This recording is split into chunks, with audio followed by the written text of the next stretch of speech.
Ani, hello. Welcome to day one of our very special 7 days of connection here at the Craigleith Heritage Depot.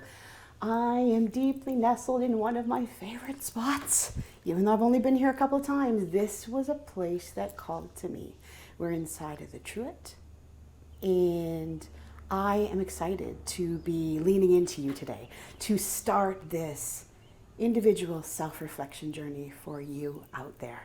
I hope that you celebrated and enjoyed winter solstice yesterday, and now you're ready to just lean in again and know that you are very, very, very safely held inside of this sacred space in this portal as we explore over these next 7 days. So again, my name is Heather McIntyre, and I am an Indigenous life and wellness coach here in the community of Collingwood.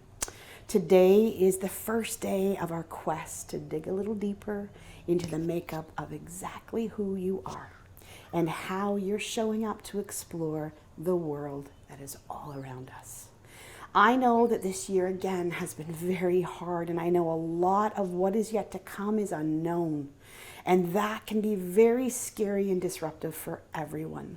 And for that reason, it is a time that I lean into and I teach my clients in the community the power of connection that is all around us and running through us as a means not only of freedom, but awareness and power to use in our own emotional toolbox for the time whenever we need it the most.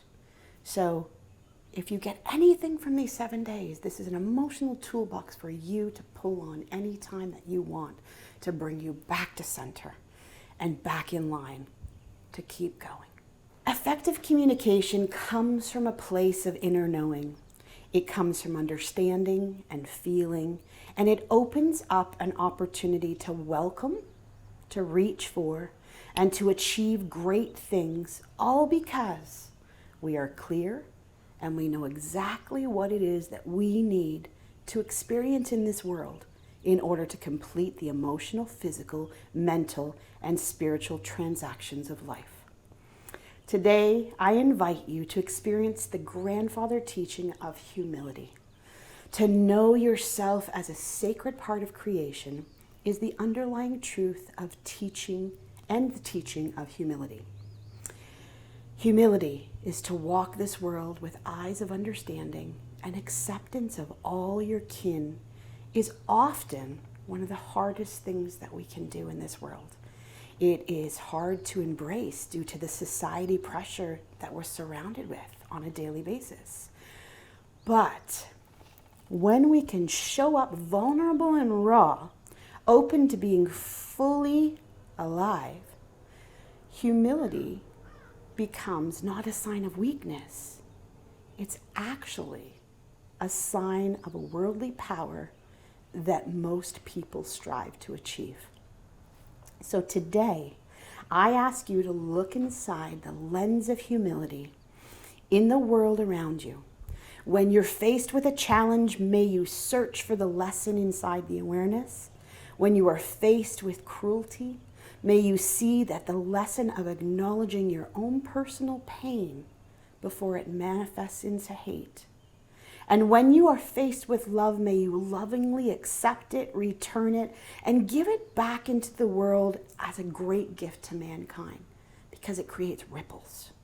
These efforts walk the lessons of humility, and these movements bring connection to all. Today, let's explore a really special tapping giveaway that reminds us of our starting points and the importance of humility and love for all. So for those of you who don't know what tapping is, it's an emotional freedom technique. It is a technique that I use with my clients that works with the meridians and chakras in our body. It sends a signal to our brain and to our emotional person inside saying, it's okay, I got you. I know it's uncomfortable. We do hard things. That's what we're made of.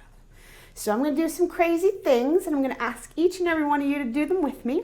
So what we start off with, there's several points that we go through. The very first thing is the karate chop point, and that is this point right here in the center of our hand. And we're going to start by taking in on your own accord 3 deep breaths and just chopping at this point. From there, I'm going to move you to different points in the body with a different statement that happens.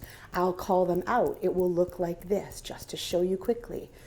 Above the eye, side of the eye, under the nose, under the mouth, under the chin, on the collarbone, under the arm, or duck flaps, like I like to call them, and top of the head. And then we circle back around.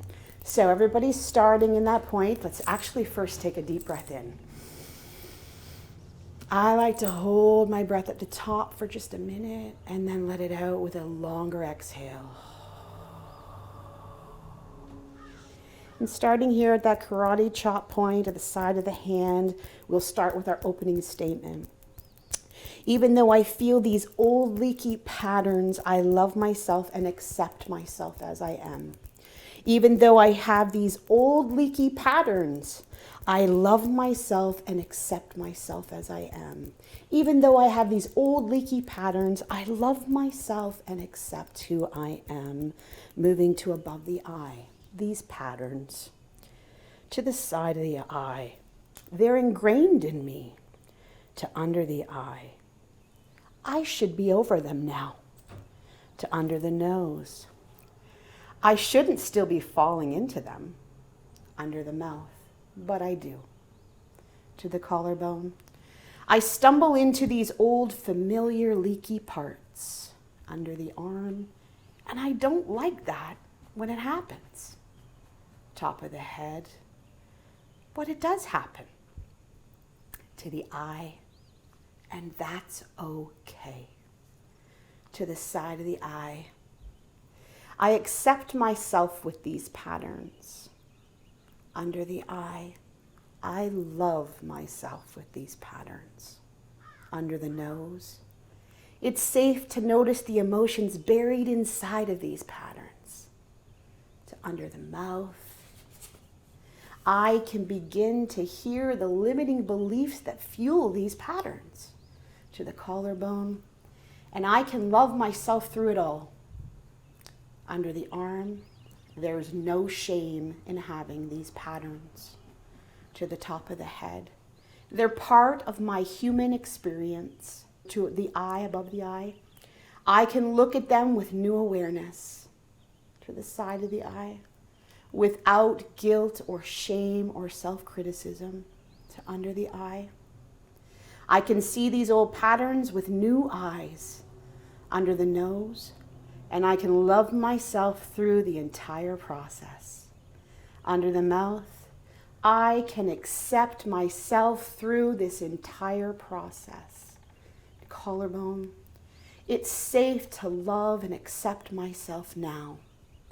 Under the arm, letting myself relax. Top of the head, choosing to feel peace now. And taking in a deep breath. So it is. That was day 1 of connection. Try it on, play with it, jot down what you think. Little tidbit for the days ahead. Maybe you want to have a journal around and a pen and some water, because we're going to experience some different things, and I'm going to call you to do some different things. I hope you lean in. I thank you for leaning in. Miigwech, and we'll see you tomorrow. Take care, everybody. Bye-bye.